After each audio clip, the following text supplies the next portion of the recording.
আসসালামু আলাইকুম। আমন্ত্রণ বাংলাদেশী সংবাদে আপনাদের সাথে আছি শিকা আজিজ। শুরুতেই বিআরবি কেবল সংবাদ শিরোনাম। দ্রুত বর্ধনশীল অর্থনীতির সেরা 5-এ উঠে এসেছে বাংলাদেশ। তবে চলতি বছর প্রবৃদ্ধি সরকার ও এডিবির দাবি অনুযায়ী 8% হবে না, প্রকলন বিশ্বব্যাংকের। বাংলাদেশ যুদ্ধ নয় শান্তি চায়, প্রতিরক্ষা মন্ত্রণালয়ে বললেন প্রধানমন্ত্রী। শান্তিরক্ষায় সৈন্যদের আরও প্রশিক্ষিত করে গড়ে তোলার তাগিদ। খালেদা জিয়ার স্বাস্থ্যে উন্নতি হয়েছে জানালেন বঙ্গবন্ধু মেডিকেলের পরিচালক। বিএনপি চেয়ারপারসনকে হত্যার নীল নকশা করছে সরকার, অভিযোগ রিজভির। অবৈধ ও ঝুঁকিপূর্ণ ভবন শনাক্ত অভিযানে মালিকদের অসহযোগিতার অভিযোগ রাজুকের। সাময়িক লোক দেখানো অভিযান বলছেন সাধারণ মানুষ।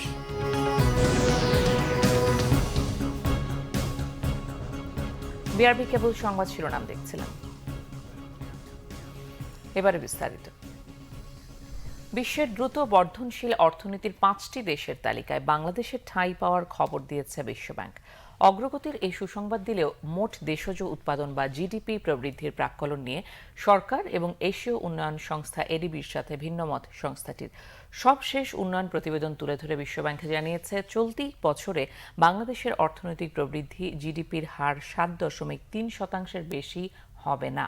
8% প্রবৃদ্ধি অর্জনে খেলাপি ঋণের মতো ছোঁয়াচে রোগ দূর করার পাশাপাশি বেসরকারি বিনিয়োগ বৃদ্ধি এবং প্রযুক্তির উন্নয়নের তাগিদ দিয়েছে বিশ্বব্যাংক। প্রতি মাসে 1% হারে বাড়তে থাকা শিল্প খাতের প্রবৃদ্ধিতে ভর করে দ্রুতই এগিয়ে চলেছে বাংলাদেশের অর্থনীতি। দেশে ব্যাপক ভোগ চাহিদা ও সরকারি বিনিয়োগ বৃদ্ধির ফলে গেল কয়েক বছর ধরেই 6%-এর বেশি প্রবৃদ্ধি ধরে রেখেছে বাংলাদেশ। সম্ভাবনাময় এই অর্থনীতির হালচাল দেখে এবছর 8.13% প্রবৃদ্ধি অর্জনে আশাবাদী সরকার। বুধবার এডিবিও জানিয়েছে, বাংলাদেশ এবার প্রবৃদ্ধি ছুঁতে পারে 8%-এর ঘর। একদিন পর বিশ্বব্যাংক জানালো, ইথিওপিয়া, রুয়ান্ডা, ভুটান ও ভারতের পর প্রবৃদ্ধিতে এগিয়ে থাকা শীর্ষ 5 অর্থনীতির খাতায় নাম লিখিয়েছে বাংলাদেশ। বেসরকারি বিনিয়োগ কাঙ্ক্ষিত না হওয়ার পরও বিশ্বের দ্রুত বর্ধনশীল 5টি অর্থনীতির তালিকায় আছে বাংলাদেশের নাম। বাংলাদেশের সঙ্গে যৌথভাবে 5ম স্থানে রয়েছে জিবুতি, আইভরি কোস্ট এবং ঘানা। এত সব আশা জাগানিয়া তথ্য দিলেও ব্যাংকিং খাতের দুর্বলতা ও কাঙ্ক্ষিত হারে রাজস্ব আয় বৃদ্ধি না পাওয়ায় প্রবৃদ্ধি শক্তিশালী হলেও 8.13% অর্জন নিয়ে কিছুটা সন্দিহান বিশ্বব্যাংক। এই এক্সপোর্ট, রেমিটেন্স, কাঁচামালের আমদানি, ক্যাপিটাল মেশিনারির আমদানি, ব্যক্তিগত ঋণ প্রবাহ, এডিপির বাস্তবায়ন, ট্যাক্স রেভিনিউ গ্রোথ, কারণ এগুলি সবই তো প্রবৃদ্ধির সাথে সম্পৃক্ত। এগুলির ভিত্তিতে আমাদের কিছু হিসাব নিকাশের পদ্ধতি আছে, তার ভিত্তিতে আমরা এই 7.3% বা 7.4% আমরা প্রজেকশন অ্যারাইভ করি। 8% প্রবৃদ্ধি, টেকসই প্রবৃদ্ধিতে যেতে হলে দুটো জিনিস করতে হবে। একটা হচ্ছে ব্যক্তি খাতে বিনিয়োগের বৃদ্ধি, দ্বিতীয় হচ্ছে আপনার প্রযুক্তির উন্নয়ন এবং মানব সম্পদের উন্নয়ন। আর্থিক খাতের দুর্বলতা কাটিয়ে উঠতে নিয়ন্ত্রক সংস্থাগুলোকে স্বাধীনভাবে কাজ করতে দেওয়ার পাশাপাশি ছোঁয়াচে খেলাপি ঋণ কমানোর পরামর্শ সংস্থাটির। পুনর্তফসিলীকরণ এইটা এই ছোঁয়াচে রোগটাকে আরো বেশি বাড়িয়ে দেয়। কিন্তু সেখানে একেবারে যে পুনর্তফসিলীকরণ হবে না তা না, কারণ পুনর্তফসিলীকরণেরও একটা যৌক্তিক জায়গা আছে, কিন্তু ঢালাওভাবে পুনর্তফসিলীকরণ সেখানে আপনাকে টাইট দিতে হবে। অর্থনৈতিক অগ্রগতি বেগবান করতে উৎপাদনশীলতা বৃদ্ধি এবং সড়ক সেতুর মতো অবকাঠামো খাতের উন্নয়নে আরো জোর দেওয়ার তাগিদ দিয়েছে বিশ্বব্যাংক। আমাদের বাণিজ্যিক ব্যাংকগুলো। জিয়াউল হক সবুজ, বাংলাভিশন, ঢাকা। প্রধানমন্ত্রী শেখ হাসিনা বলেছেন, বাংলাদেশ যুদ্ধ নয় শান্তি চায়, তবে কেউ যদি সার্বভৌমত্ব রক্ষায় হুমকি হয় কিংবা আক্রমণ করতে আসে তা প্রতিহত করার প্রস্তুতি থাকতে হবে। শান্তি রক্ষায় সৈন্যদের আরও প্রশিক্ষিত করে গড়ে তোলার তাগিদও দেন প্রধানমন্ত্রী। টানা তৃতীয় মেয়াদে সরকার গঠনের পর প্রতিরক্ষা মন্ত্রণালয় পরিদর্শনে আসেন প্রধানমন্ত্রী শেখ হাসিনা। রাজধানীর শেরেবাংলা নগরে প্রতিরক্ষা মন্ত্রণালয়ের সম্মেলন কক্ষে ঊর্ধ্বতন কর্মকর্তাদের সাথে বৈঠকে তিনি বলেন, সক্ষমতা দিক থেকে পিছিয়ে থাকার সুযোগ নেই। সশস্ত্র বাহিনীকে প্রস্তুত থাকতে হবে সার্বভৌমত্বের হুমকি মোকাবেলায়। আমরা কারোর সাথে যুদ্ধ করব না, আমরা যুদ্ধ করতে চাই না, এবং আমরা সবার সাথে একটা শান্তিপূর্ণ পরিবেশ চাই। জাতির পিতা যে নীতিমালাটা দিয়ে গিয়েছিলেন যে সকলের সাথে বন্ধুত্ব, কারোর সাথে বলি, তা নয়। আমরা সেই নীতিতে বিশ্বাস করি এবং সেই নীতিমালা নিয়েই কিন্তু আমরা চলছি। কিন্তু কেউ যদি আমাদের বিরুদ্ধে আক্রমণ করে তাহলে তার জন্য যথাযথ জবাব আমরা দিতে পারি আর আমার দেশের স্বাধীনতা সার্বভৌমত্বের জন্য রক্ষা করতে পারি, সেই প্রস্তুতিটা সবসময় আমাদের থাকতে হবে। প্রতিবেশী, আমরা তাদের সাথে কখনো কোনো সংঘাতে যাব না, বরং তাদের সাথে আলোচনার মাধ্যমে তাদের নাগরিকদের তারা যেন ফিরিয়ে নিয়ে যায়, সেই প্রচেষ্টাই আমাদের অব্যাহত থাকতে হবে। শান্তি রক্ষায় নিয়োজিতদের আরও প্রশিক্ষিত করে গড়ে তোলার উপর জোর দেন প্রতিরক্ষামন্ত্রী। বলেন, সততা নিয়ে সরকার কাজ করছে বলেই দেশ এগিয়ে যাচ্ছে। শান্তিরক্ষা মিশনে আমাদের সশস্ত্র বাহিনীর সদস্যরা যাচ্ছে, পুলিশ বাহিনীর সদস্যরা যাচ্ছে, সবাই যাচ্ছে। বিশ্ব পরিবর্তনশীল, সেখানে প্রযুক্তিও পরিবর্তন হচ্ছে, নতুন নতুন প্রযুক্তি আছে, সেই সাথে সাথে যুদ্ধের সরঞ্জাম থেকে শুরু করে সর্বক্ষেত্রেই একটা পরিবর্তন আসে, আধুনিকতা আসে, নতুনত্ব আসে। কিন্তু আমাদের যারা সেখানে যাবে তারা সব বিষয়ে পারদর্শী থাকবে, সেটাই আমি চাই। দেশের অন্যান্য খাতের মতো প্রতিরক্ষা খাতকেও সরকার গুরুত্ব দিয়ে সামনে এগিয়ে নিচ্ছে বলেও জানান সরকার প্রধান শেখ হাসিনা। সৈয়দ আব্দুল মুহিত, বাংলাভিশন, ঢাকা। লেখাপড়ার পাশাপাশি খেলাধুলা, সাংস্কৃতিক চর্চার মাধ্যমেই আগামী দিনে নেতৃত্বের যোগ্য হয়ে শিশুদের গড়ে উঠতে হবে বলে জানিয়েছেন প্রধানমন্ত্রী শেখ হাসিনা। বিকেলে রাজধানীর বঙ্গবন্ধু স্টেডিয়ামে বঙ্গবন্ধু ও বঙ্গমাতা গোল্ড কাপ প্রাথমিক বিদ্যালয় ফুটবল টুর্নামেন্ট শেষে পুরস্কার প্রদান অনুষ্ঠানে তিনি এসব কথা বলেন। অংশগ্রহণকারীদের দিক থেকে বিশ্বের সবচেয়ে বড় ফুটবল টুর্নামেন্ট বঙ্গবন্ধু ও বঙ্গমাতা শেখ ফজিলাতুন্নেসা মুজিব গোল্ড কাপ প্রাথমিক বিদ্যালয় ফুটবল টুর্নামেন্ট। বালক ও বালিকা এই দুই ক্যাটাগরিতে এবার অংশগ্রহণকারী সংখ্যা ছিল 22,35,414 জন। বঙ্গবন্ধু জাতীয় স্টেডিয়ামে দুপুরে বঙ্গবন্ধু গোল্ড কাপের নবম আসরের ফাইনালে নীলফামারীর দক্ষিণ কানিয়ালখাতা সরকারি প্রাথমিক বিদ্যালয়কে 1 গোলে হারিয়ে সিলেট জৈন্তাপুর হরিপুর সরকারি প্রাথমিক বিদ্যালয় চ্যাম্পিয়ন হয়। আর বঙ্গমাতা গোল্ড কাপের অষ্টম আসরে ফাইনালে চ্যাম্পিয়ন হয় ময়মনসিংহের নান্দাইলের পাঁচরুখি সরকারি প্রাথমিক বিদ্যালয়। রানার্স আপ হয় লালমনিরহাটের পাটগ্রাম উপজেলার টেপরগাড়ি বিকে সরকারি প্রাথমিক বিদ্যালয়। খেলা শেষে বিজয়ীদের পুরস্কার দেন প্রধানমন্ত্রী শেখ হাসিনা। ট্রফির পাশাপাশি চ্যাম্পিয়ন দল 3 লাখ, রানার্স আপ 2 লাখ ও তৃতীয় স্থান অর্জনকারী দল প্রায় 1 লাখ টাকা। অংশগ্রহণকারীদের অভিনন্দন জানিয়ে পড়াশোনার পাশাপাশি খেলাধুলা ও সাংস্কৃতিক কর্মকাণ্ডে অংশগ্রহণের গুরুত্ব তুলে ধরেন প্রধানমন্ত্রী। আমাদের দেশের ছেলেমেয়েরা খেলাধুলা করবে, সাংস্কৃতিক প্রতিযোগিতা করবে, তাদের শরীর স্বাস্থ্য ভালো থাকবে, মন ভালো থাকবে, তারা ডিসিপ্লিন শিখবে এবং আগামী দিনে এই বাংলাদেশকে তারা নেতৃত্ব দেবে, সেটাই আমি চাই। কাজে আজকে যারা খেলাধুলায় অত্যন্ত পারদর্শিতা দেখাচ্ছে, আগামী দিনে আন্তর্জাতিকভাবে তারা আরও সম্মান আমাদের দেশের জন্য বয়ে আনবে, সেটাই আমরা আশা করি। এই আসরের সেরা খেলোয়াড়দের নিয়ে দীর্ঘমেয়াদে ক্যাম্পের পরিকল্পনার কথাও জানান বঙ্গবন্ধু কন্যা। রুকুনুজ্জামান, বাংলাভিশন, ঢাকা। এদিকে বঙ্গবন্ধু মেডিকেলের পরিচালক brigadier general doctor AK Mahbubul Haque বলেছেন, ডায়াবেটিস ও প্রেশার নিয়ন্ত্রণে আসায় বেগম খালেদা জিয়ার শারীরিক অবস্থার উন্নতির দিকে। দুপুরে সাংবাদিকদের তিনি এই তথ্য জানান। উনি আসার সময় যে অবস্থা ছিলেন ওটার ডিটোরিয়েট করেনি, ইমপ্রুভ করেছে, বেটার ইমপ্রুভ করেছে। ওনার ডায়াবেটিস ইমপ্রুভিং, ওনার প্রেশার তো কন্ট্রোলে আছে এবং অন্যান্য সমস্যার কোনো সমস্যা উনি নতুন করে বলেননি যে আমার এই সমস্যা ফিল করছেন, বরং বেটার উনি বলেছেন যে আমি আগের চেয়ে ভালো আছি। বিএনপি সিনিয়র যুগ্ম মহাসচিব রুহুল কবির রিজভীর অভিযোগ, দলের চেয়ারপারসন বেগম খালেদা জিয়াকে হত্যার নীল নকশা করছে সরকার, সে কারণেই উন্নত চিকিৎসা থেকে বঞ্চিত করা হচ্ছে তাকে।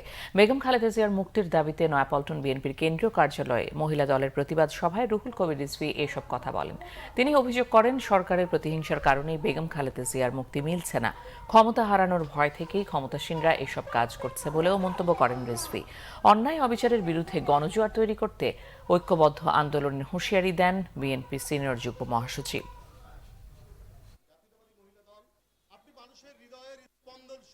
জেলখানার মধ্যে একটি অন্ধকার প্রকোষ্ঠের মধ্যে আদালত বসিয়েছেন, সেখানে টেনে হিসড়ে হুইল চেয়ারে করে একদিন দুই দিন পর পর তাকে নিয়ে যাচ্ছেন। কেন? এই টানা হিসড়া করতে করতে তাকে কি দুনিয়া থেকে সরিয়ে দিতে চাচ্ছেন মাননীয় প্রধানমন্ত্রী? আপনার উদ্দেশ্যটা কি? আপনি কিসের জন্য আপনি এই টানা হিসড়া করছেন? আপনি সমস্ত দিক থেকে ব্যর্থ হয়েছেন। আপনি গণতন্ত্রকে ধ্বংস করেছেন, বাক স্বাধীনতাকে ধ্বংস করেছেন, কথা বলার স্বাধীনতাকে ধ্বংস করেছেন। তথ্যমন্ত্রী ডক্টর হাসান মাহমুদ বলেছেন, বেগম জিয়ার প্যারোলে মুক্তি নিয়ে তাঁর কিছুই জানা নেই। বিএনপি নেত্রীর স্বাস্থ্য নিয়ে দলটি বিভ্রান্তি ছড়াচ্ছে বলেও মন্তব্য করেছেন তিনি। জাতীয় গণমাধ্যম ইনস্টিটিউটে টিভি অনুষ্ঠান ও চলচ্চিত্র নির্মাণ ডিপ্লোমা কোর্স সমাপনী ও সনদ প্রদান অনুষ্ঠানে তিনি কথা বলেন। তথ্যমন্ত্রী আরও বলেন, বিএনপি নেতাদের কথায় মনে হচ্ছে তারাই বিশেষজ্ঞ চিকিৎসক, অথচ বেগম জিয়া নিজে তাঁর চিকিৎসা নিয়ে সন্তুষ্ট। যে কোনো ইস্যুতে বিদেশিদের কাছে ধর্ণা দেয়া বিএনপির রাজনৈতিক দেউলিয়াত্বের প্রমাণ বলেও মন্তব্য তার। বলেন, বিদেশিদের কাছে অভিযোগ দিয়ে অতীতেও লাভ হয়নি, এখনো হবে না। বিএনপির জন্য গণমাধ্যমে পর্যাপ্ত সময় দেয়া হয় না। মির্জা ফখরুলের এমন অভিযোগের জবাবে তথ্যমন্ত্রী বলেন, এটি মানুষকে বিভ্রান্ত করার অপচেষ্টা। সংসদে বিরোধী দল না হয়েও রাজপথের বিরোধী দল হিসেবে বিএনপি যে কভারেজ পায় তা সরকারি দলও পায় না বলে দাবি তার। বেগম খালেদা জিয়ার প্যারোলে মুক্তি নিয়েও কথা বলেন তথ্যমন্ত্রী।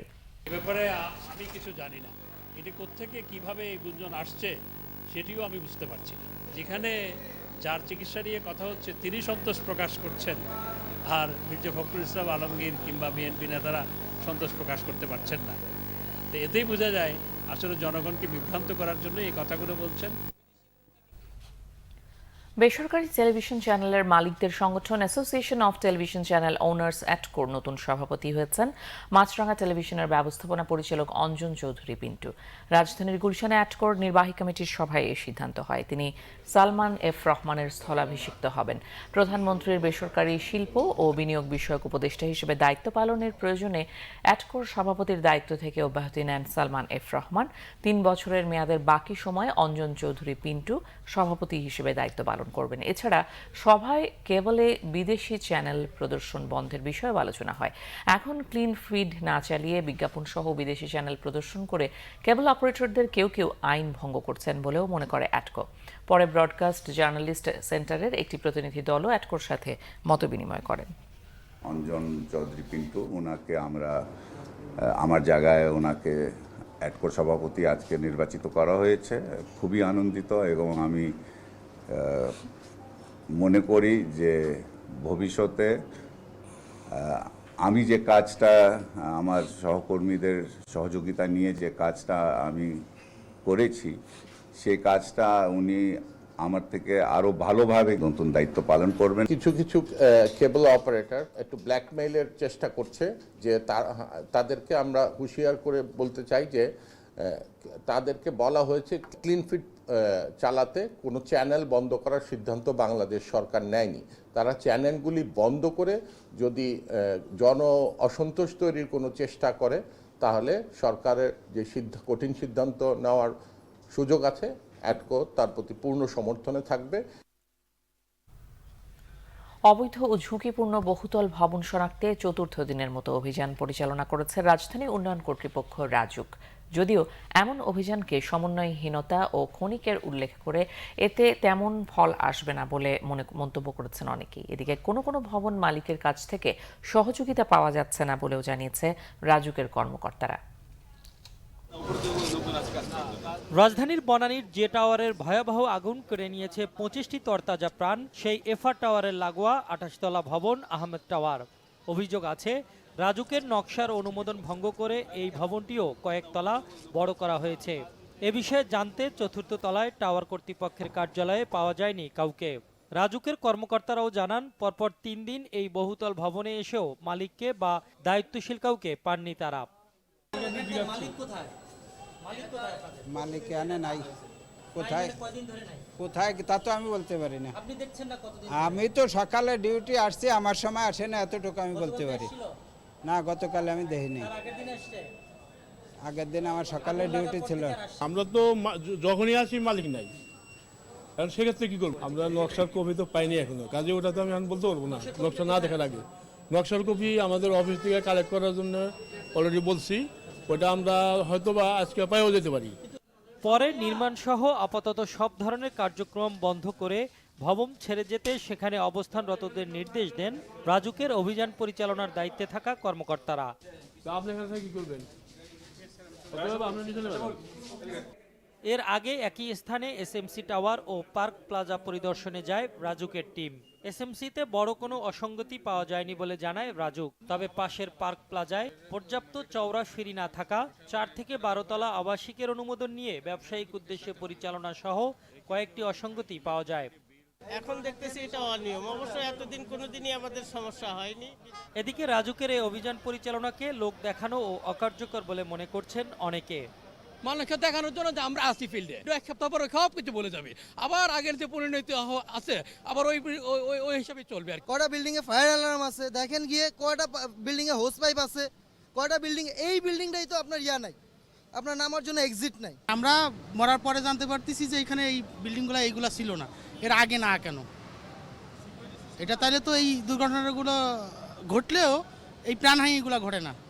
আগুনে পুড়ে মৃত্যুর মিছিলে আর যাতে কারো নাম যুক্ত না হয় সেজন্য সংশ্লিষ্ট সবার যথাযথ দায়িত্ব পালনের আহ্বান নগরবাসীর। মিজানুর রহমান সবুজ, বাংলা ভিশন, ঢাকা। সড়কে শৃঙ্খলা ফেরাতে বিষয়টি পাঠ্যপুস্তকে অন্তর্ভুক্ত করা, টিভি পত্রিকায় বিজ্ঞাপন দেয়া এবং বিআরটিএ-কে দুর্নীতি ও দালাল মুক্তকরণ সহ নানা দাবি তুলে ধরেছেন শিক্ষার্থীরা।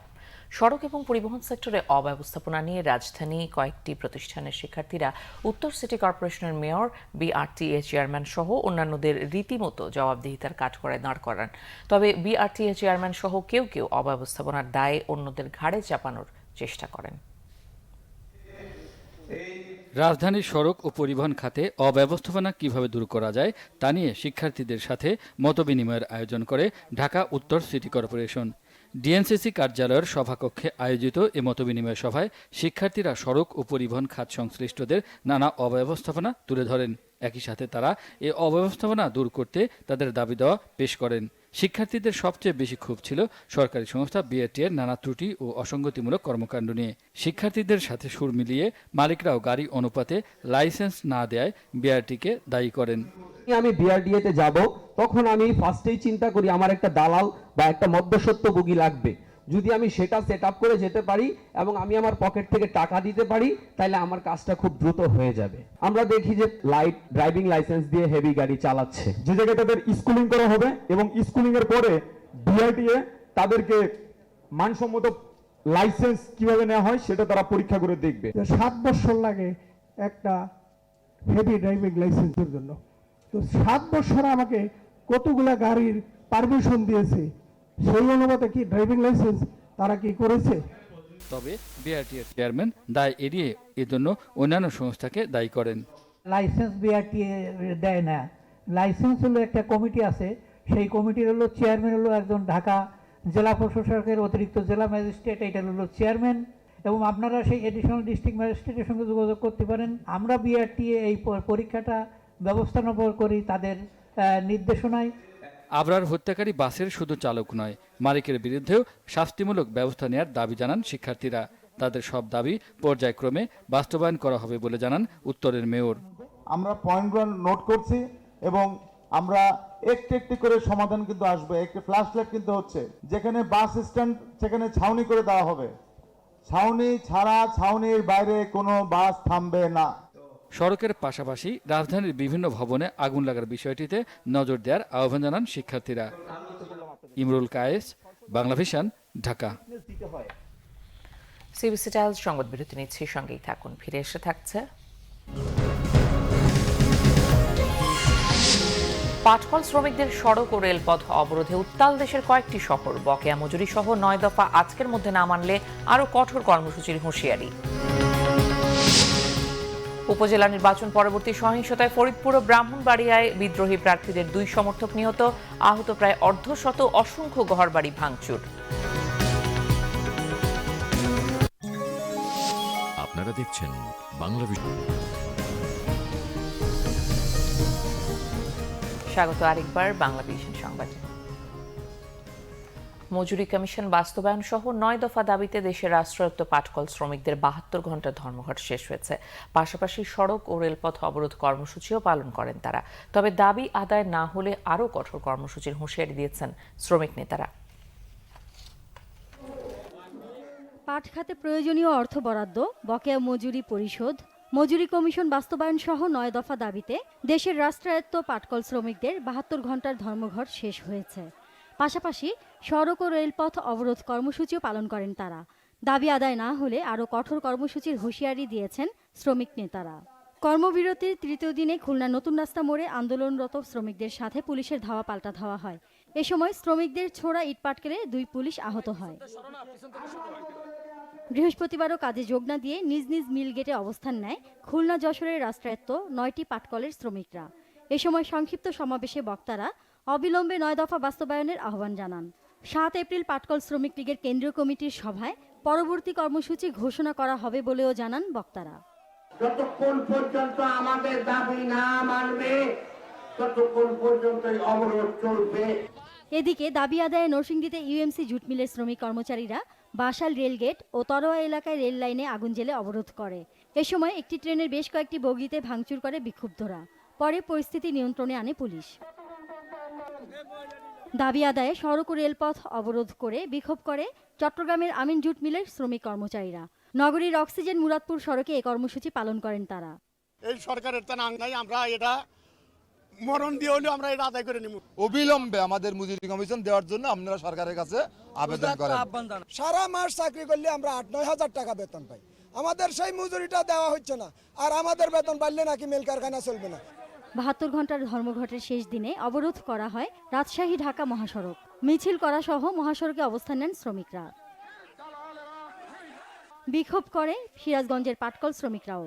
যুক্তির দাবি যদি যে পর্যন্ত আদায় না হবে আমাদের আন্দোলন চলবে।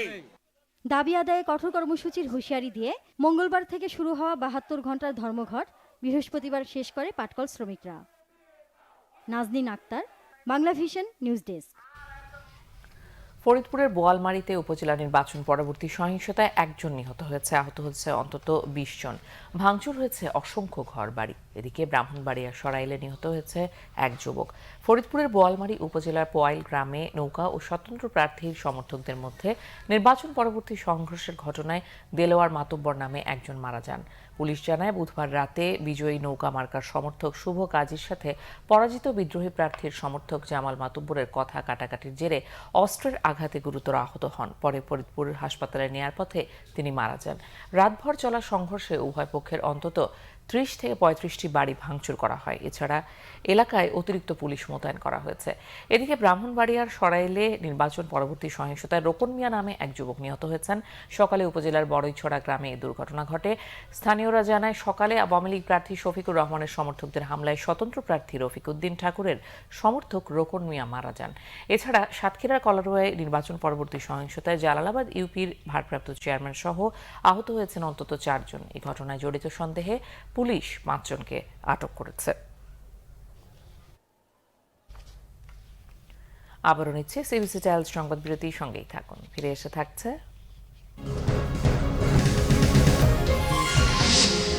ভারতের লোকসভা নির্বাচনে উত্তরপ্রদেশের পর দক্ষিণের কেরল থেকে মনোনয়ন জমা দিলেন কংগ্রেস সভাপতি রাহুল গান্ধী। ভোটার তালিকার উপর হাইকোর্টের স্থগিতাদেশ। হকি ফেডারেশনের 8 এপ্রিল নির্বাচন স্থগিত করেছে ক্রীড়া পরিষদ।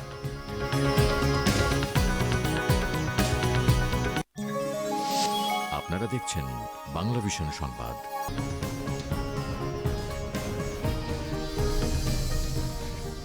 আবারও স্বাগত বাংলা ভিশন সংবাদে।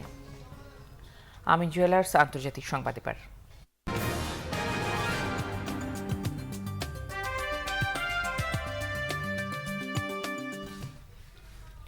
ভারতের আসন্ন লোকসভা নির্বাচনে উত্তরপ্রদেশের আমেথির পর এবার দক্ষিণের রাজ্য কেরালার ওয়েনাদ থেকে প্রতিদ্বন্দ্বিতা করবেন কংগ্রেস সভাপতি রাহুল গান্ধী।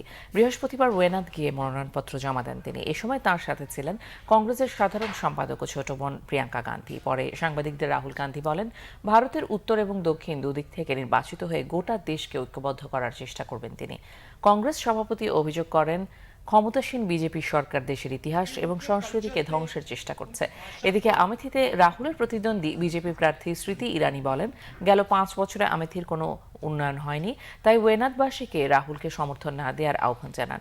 গেল লোকসভা নির্বাচনে রাহুলের কাছে হেরে গিয়েছিলেন স্মৃতি ইরানি। আগামী 23 এপ্রিল ওয়েনাদে এবং 6 মে আমেথিতে ভোট গ্রহণের কথা রয়েছে।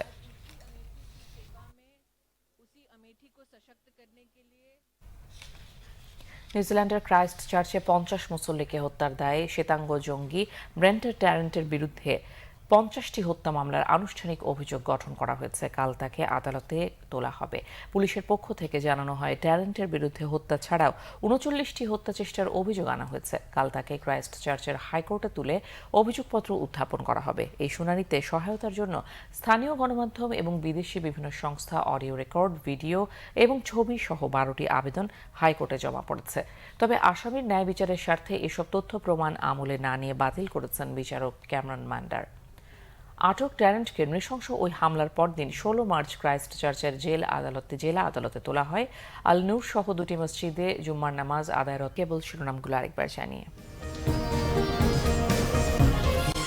দ্রুত বর্ধনশীল অর্থনীতির সেরা 5-এ উঠে এসেছে বাংলাদেশ। তবে চলতি বছর প্রবৃদ্ধি সরকার ও এডিবির দাবি অনুযায়ী 8% হবে না প্রাক্কলন বিশ্বব্যাংকের। বাংলাদেশ যুদ্ধ নয়, শান্তি চায়, প্রতিরক্ষা মন্ত্রণালয়ে বললেন প্রধানমন্ত্রী। শান্তিরক্ষায় সৈন্যদের আরও প্রশিক্ষিত করে গড়ে তোলার তাগিদ।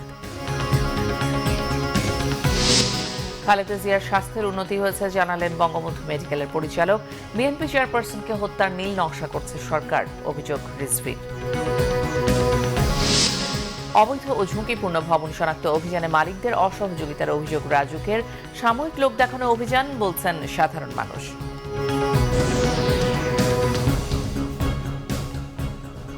ছিল এখনকার মতো। পরের সংবাদ রাত 10:30টায় 9টায় নিউজ টপ 10 আমন্ত্রণ রইল। ফেসবুকে বাংলাভিশন সংবাদ সরাসরি দেখতে লগ ইন করতে পারেন facebook.com/বাংলাভিশনে। ধন্যবাদ সঙ্গে থাকার।